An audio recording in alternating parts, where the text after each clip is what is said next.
Hello everyone, welcome back to another Go commentary. I've got to make sure my microphone works this time. Yes, I see the mic. Guys, I'm gonna tell you, I've already casted this game, but I forgot that my Scarlet Solo does not turn on the 48-volt phantom power.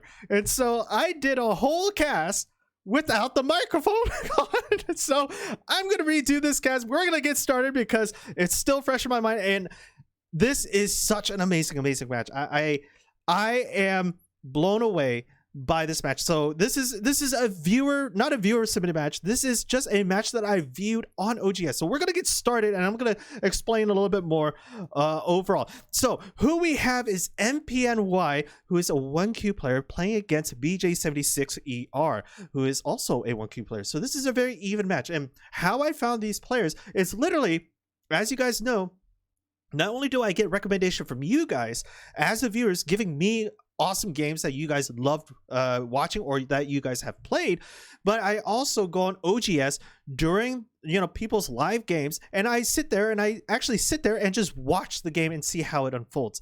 And so I found the player mpny playing today, and I was like, you know what? Let me go look at his games and see what amazing games this person has played. And I found this one game, and it was just an amazing game. I just saw the AI analytics, and it was going super crazy. And so I thought that this would be a great game to cast. And oh boy, was this a great game to cast. So anyways, we're going to get into the game now, because I'm going to shorten it, M has started off with a 4-4-3-4 opening, standard opening.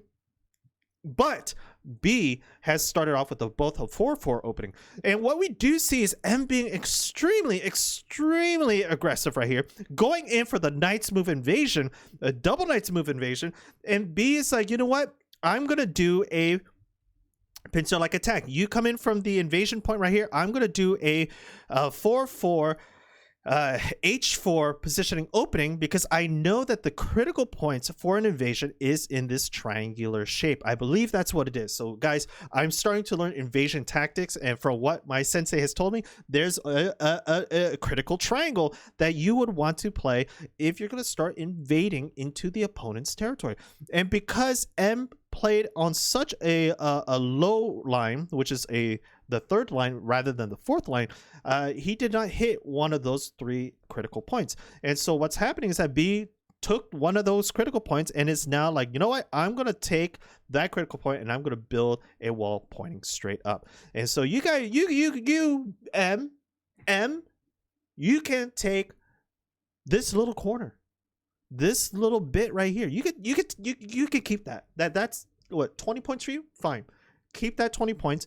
What I'm going to do is I'm going to build influence and go straight into the center. And so that's exactly what he does. He's going to go straight into the center. We do see a tiger's mouth trying to gnaw on that singular stone at the F4 position, but it's not going to be doing much because B is just going to extend it, connecting the stones together. And what we see right now, according to the map content, the map layout currently right now, what we do see is M does have a huge influential area. And these are just influential area. These are not total territorial points right here, but you can see the influences right there in those circular areas. And so M has a very influential presence so far on this map. Now, granted, B can easily start playing the invasion tactic and start going in for the approach for the invasion and start reducing those potential that M has currently. But right now, we do see a huge conflict right here in the bottom left-hand corner. And so, I said this in the cast that I did that didn't have any audio, but I did say this, that the way that M is playing is it's somewhat like a cheesy type of move. Not really super cheesy, but the way I think of it is, and I like to connect this with StarCraft a lot because I love playing the game StarCraft. And so I see this as like a double racks maneuver, where you build double racks, double barracks on the low ground of your opponent's base, and then kind of speed your way through the aggression. And so I see this as a hyper aggressive move. Maybe this is more related to a 14 pool for if you're a Zerg player. But this is something that I see is a very hyper aggressive, very speedy, very at it. And you can see the conflict is going back and forth. And so what we do see is M is going to try to take this overall corner. And indeed, M does take this corner. Right now, the B is going to try to contain these two stones. So M is most likely going to go down to the B2 positioning, threatening this stone and in essence creating a singular eye for this overall group. And so I believe at this point, B can just Tanuki out, and indeed he does. He Tanukis out and starts putting a lot of threat on this stone. Now, not only does this put threat on this stone, but it also allows a connection point between these two groups right here, which is a very fantastic move. And M decides to Tanuki out. Oops. M decides to Tanuki out, and it's like, you know what? Attach. Take that one stone. I'm going to attach right here, and I'm going to start building my base. And I'm going to start building my base over here. Why not? And then B was like, you know what? If you're not going to take this one stone, I'm going to move over here. And I'm going to start taking this whole entire area. And then M is like, you know what? Take that. I'm going to defend my invasion points right here. And I'm going to do a knight's move away and try to take this whole area right here. I only had to play the defending game right now because I took your corner, took this corner, and took this corner. I have 3 corners, you have 1. So right now I just need to defend. Okay, so that's it. That I believe that's in the mind of our player M right here. And look at what happened.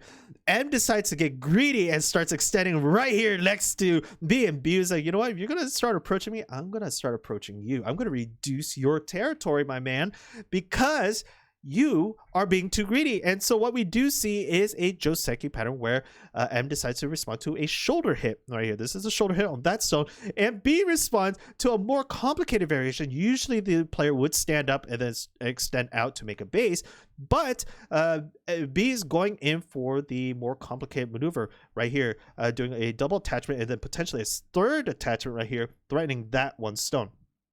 And indeed, B does do a third attachment right here, putting a lot of pressure on this stone, forcing M to move right here and to potentially take Sente away from M. And so B, what B is going to do is build this influence right here. Might extend outwards, might extend down. We'll see what's going to happen. No, decides to go for another tiger's mouth right here. But this will force M to potentially play right here in this cutting position, putting a lot of threat on that. And no, it decides to go on the other end. And so this is going to force B to play right here. And it wouldn't surprise me if M also played right here and then B forcing B to fill in that position right there. So what we do see is B now building that wall on this second line and potentially building this wall on this second line, taking over this territory. Now that might seem like a lot of territory, but in essence it's not, because he only has territory on the first line, and with the first line you only have 1 line of territory. And so 1 line of territory is not as good as 2 lines or even 3 lines of territory. So M is really playing that reduction. And it's like, you know what, B, if you're going to take some territory, you're only going to get 1 line's worth of territory. That's it. And this is going to force B to extend outwards, because right now he's only on 4 stones. Usually you want to get around 5 or 6 stones to really guarantee your safety in this match. You don't want this whole group to die off. This group still plays a role in the surrounding of these stones. And if those stones die off, you're in trouble. And so right now he's at 5 stones. 5 stones is really hard to form 2 eyes. The longer your wall is, the better off you'll be in forming 2 eyes. And so right here with 6 stones, I think this is a perfectly safe positioning for B. He doesn't have to do any more. If M decides to start invading, he just has to create a wall, and create another wall or something, and 2 eyes is going to be formed. And so M is like, you know what, I give up. I can't take over that chain. So what I'm going to do is I'm going to attach right here and really put a lot of pressure on that stone. And B is like, you know what, take that 1 stone. I'm going to cut you off, cut these stones off from those stones so that you don't have a huge influence. And so M is like, you know what, I see that you're going to try to start on these stones. You may play right here. So I'm going to work ahead of you and I'm going to extend out, because this is the move to save my 2 stones. I can build a bamboo joint right here, right? Double pillar bamboo joint, and you won't be able to capture me. And B is like, you know what? if you're gonna save that group, I'm just gonna extend out so that you really can't connect this group. And what you see right here is just with this extension right here, you can see that this group right here is now going to be under some pressure. Now it's not a direct pressure, which is amazing. I just love how they play. It's not a direct pressure, but you can start to see that it could potentially curve inwards and capture those 5 stones later on. But B doesn't want to be so direct, so like, hey, here are the cards that I'm playing right now. He's gonna start, you know, doing a little dance, doing some little shenanigans outside, and really gearing M to play the way that he wants to play. So right now he's gonna put a lot of pressure on these 2 stones. He's gonna create a base. So it's like, you know what, I'm gonna play a base and I'm gonna try to take that territory. I'm gonna make it look like I'm taking that territory, and so that's what he's gonna do. And M is responding because M doesn't want these stones to, you know, go in here and connect or go elsewhere. And so M right now is struggling to try to extend out. And so in order to save these 3 stones, which is now coming into a pincer attack, those 3 stones are really in danger. M is going to try to find a way to connect these 3 stones either to this group right here or this group over here. So it would not surprise me if B decides to play on the M13 positioning. Now, what we do see is M is really trying to show M that, hey, I'm not doing anything with these 2 stones. Those 2 stones are weak. I'm tossing them away, but I'm gonna try to take over this potential area. And so M is gonna block off right away. He's not going to allow B to come in. It's like, B is like, you know what? You can try to block off. I'm going to take this little corner. So I'm going to do all these different shenanigans, but my main goal is to take this. At least that's what I'm seeing right now.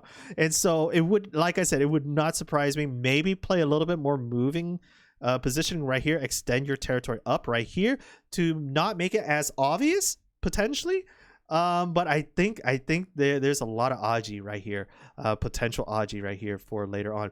And so M does see that there's a lot of invasion points right here. He's gonna go for a knight's move away on this 4/4, and most likely B is going to respond with a shoulder kick. No, B is going to respond with a pincer move.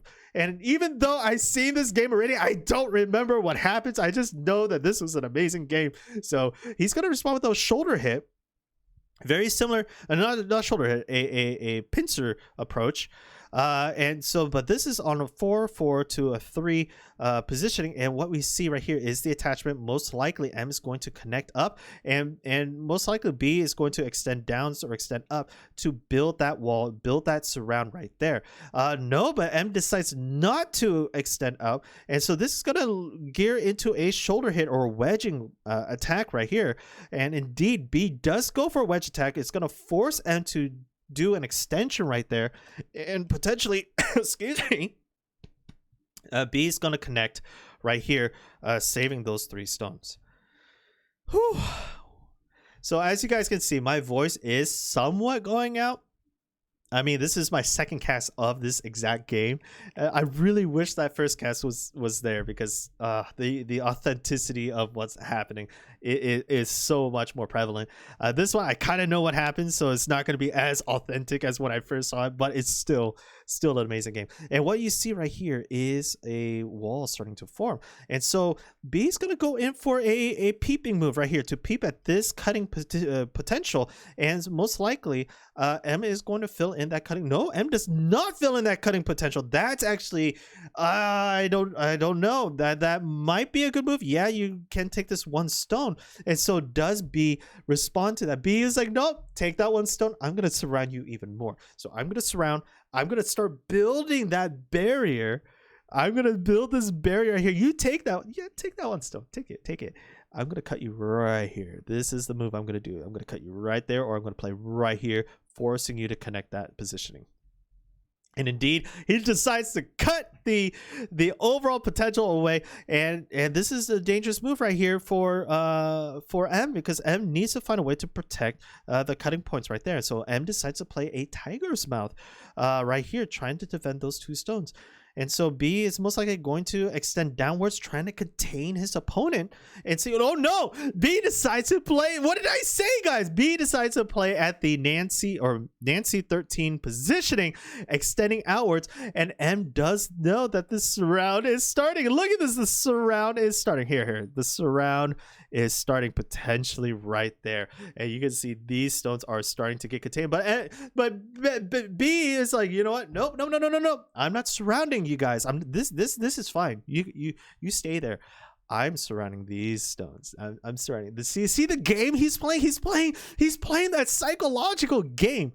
And so now M is in really deep trouble. Wait, what happened? Where was that other move? I don't know where that other move is. Oh my gosh. And so now we see this surround, and it wouldn't surprise me if B decides to play right here, trying to do a full surround. He's going to do a double attach. No, he decides to extend downwards. Oh my gosh, guys. He decides to extend downwards. Most likely he's going to get capped right here. Yes. He's going to get capped. And now I think maybe a cut, but then you are in a double honey, so you have to be very careful. Maybe play underneath. Try to save yourself from getting overall captured. So yes, he does go extend underneath just a little bit more, putting a lot of pressure on this singular stone right here.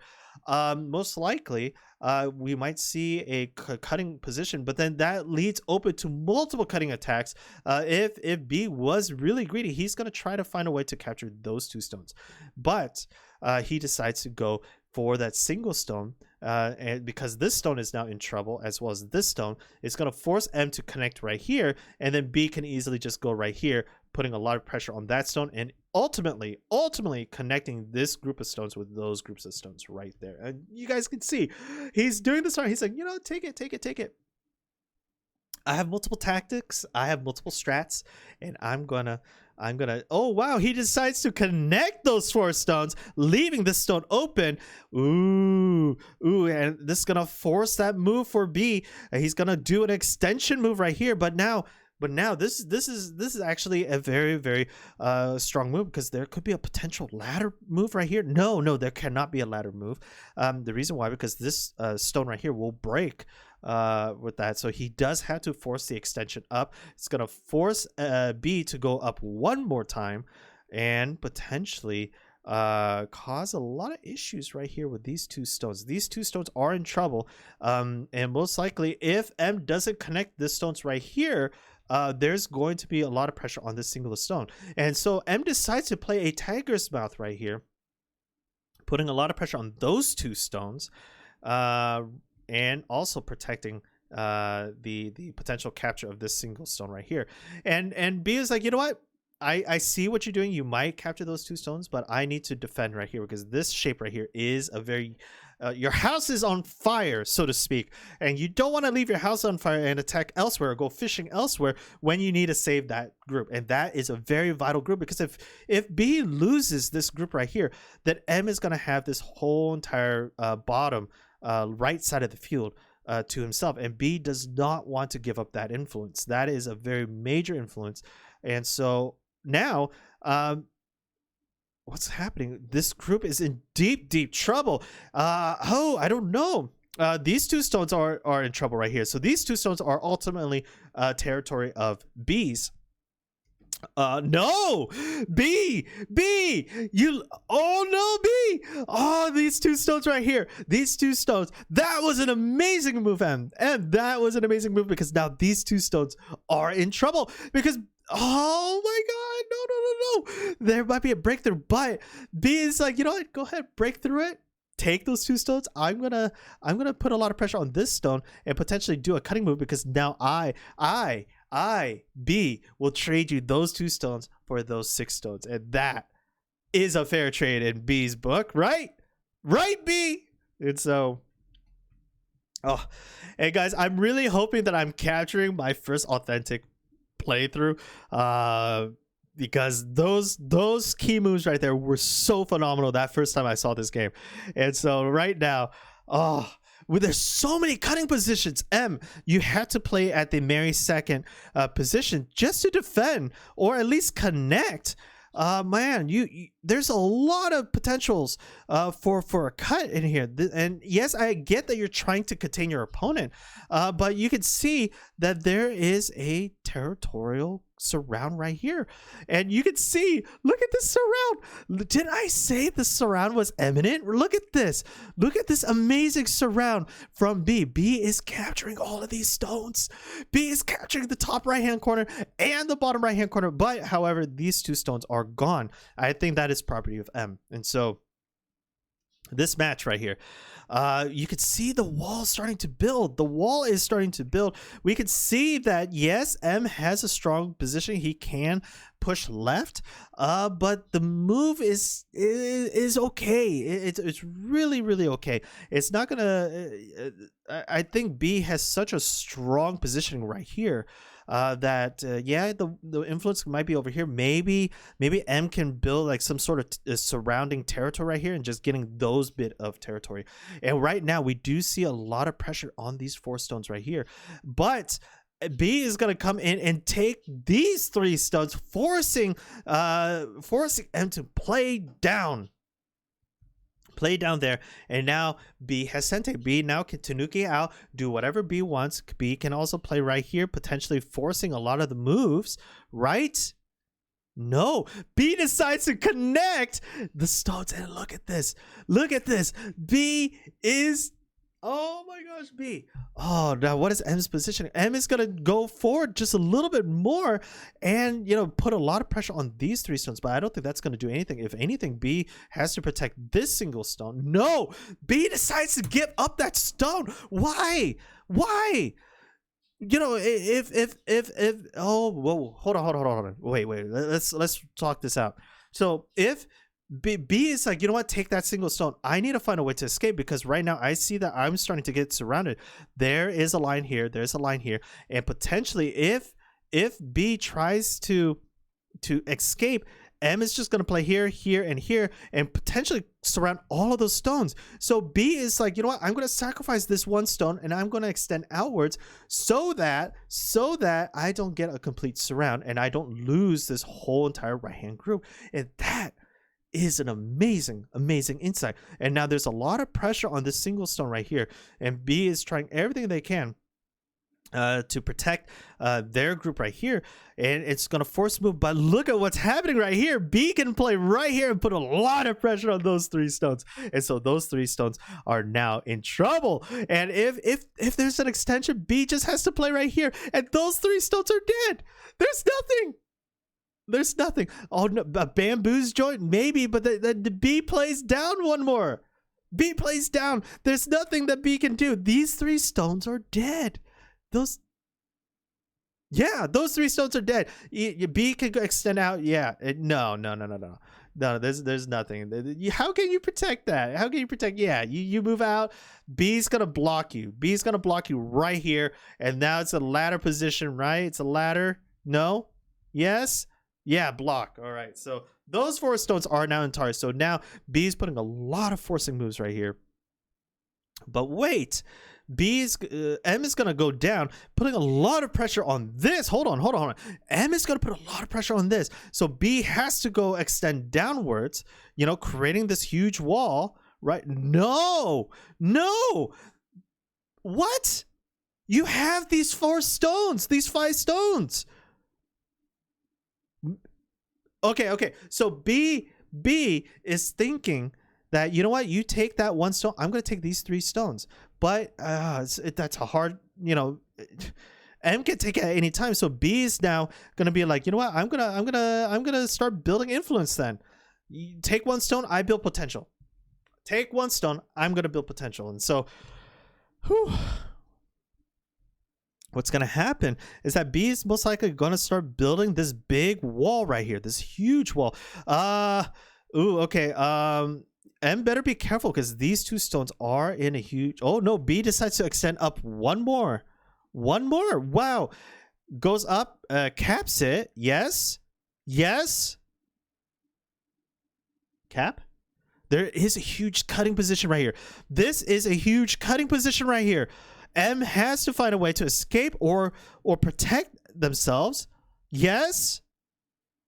No, M decides to go extend further. This is such a good cutting position right here. B might play right here, capturing those 2 stones. Yes. B decides to extend upwards, putting a lot of pressure on these 2 stones right here, and it's gonna force the connection point right here. Yes, and then maybe play right here. Yeah, so most likely B is gonna play right here in that positioning, capping the overall unit. And look at this surround. Look at that. B sacrificed that 1 stone for this whole dragon right here. That is an hold on. How many liberties? 1, 2, 3, 4 versus 2. Oh no. Wait. Oh, guys, this is such an amazing move. This move right here, this move. That is such an amazing move. Oh my gosh. All right. That move right there, that is a wonderful move. Why is that such a beautiful move? Because I'll tell you why. That looks like a suicidal move, because before this move, there's 3 liberties left for this group, for the T group right here. This T group, there was 3 liberties left. But playing there, it looks like a suicidal move, because now you reduce your liberties by 1.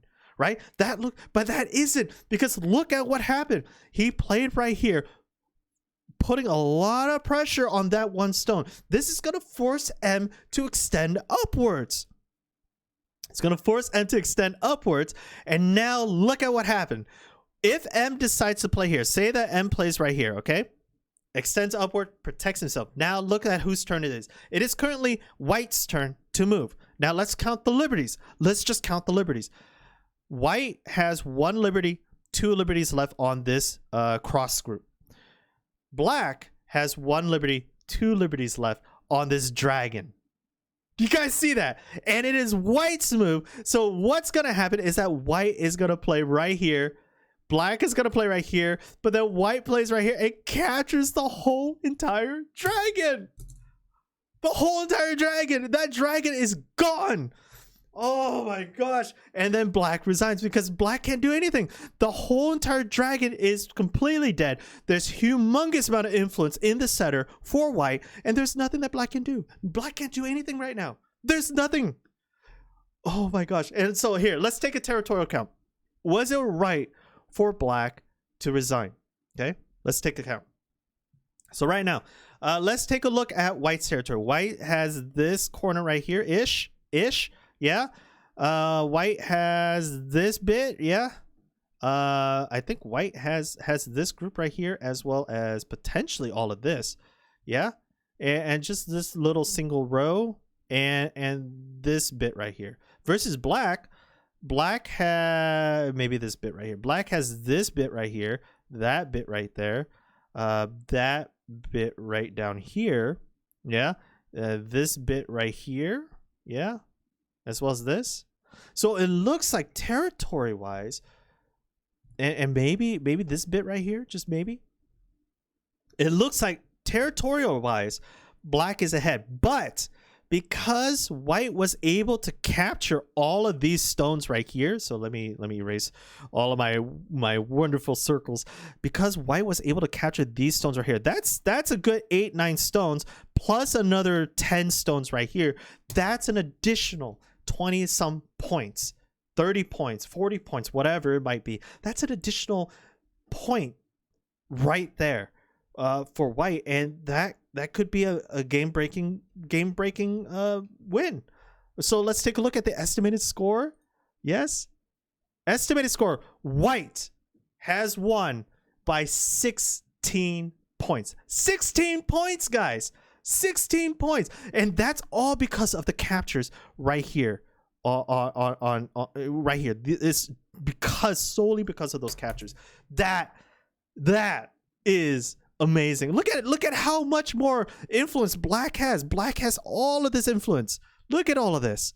Look at all of this. This is based on the AI's prediction. Black has that. White has this little bit, as well as this bit right here. But because of the catchers, White was severely in the lead, and he had an additional 6.5 Comey.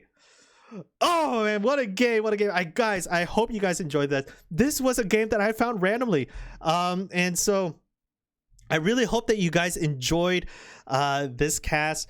If you guys do enjoy it, please don't forget to like, please don't forget to share and subscribe. We're trying to grow this channel, and really, I want to showcase a lot of players out there that are playing this for fun, not as professional. We do have professional casting as well, so be on the lookout for that. Hi, Sammy. We do have a professional lookout, but there is so much going on in this game, and I love this. I love this, and I'm hoping that you guys are enjoying these casts and it's entertaining for you guys. So I want to thank, right before we leave, I do want to thank all the people who have been sharing their wisdom, sharing their advice, sharing their experience with me. Just a couple shout outs: Weiger, Duba, Ma, Andy, our most recent subscriber, Andy. Thank you guys all so much. I know there's a lot more, but this is just the names off the top of my head, so I do apologize if I don't remember your name, but thank you guys so much for staying engaged in the chat and sharing your wisdom with me, because you know Andy is a 4Q player and he's sharing his variations every so often in the chat below or in the comment section below. So guys, if you are a well-versed player in this, please help us out, us double digits Q players, or new players that are trying to get into the game of Go. We do want to you know, get this game on that level where we just outshine chess and checkers and you know those board games here, because this game of Go is such an amazing game. There's so many variations, so many strategies, and I just love it. And so that's a long outro, but thank you guys again so much for all the support, all the comments, all everything. Thank you guys, and until next time, I'll see you guys in the next Go commentary. Take care, guys.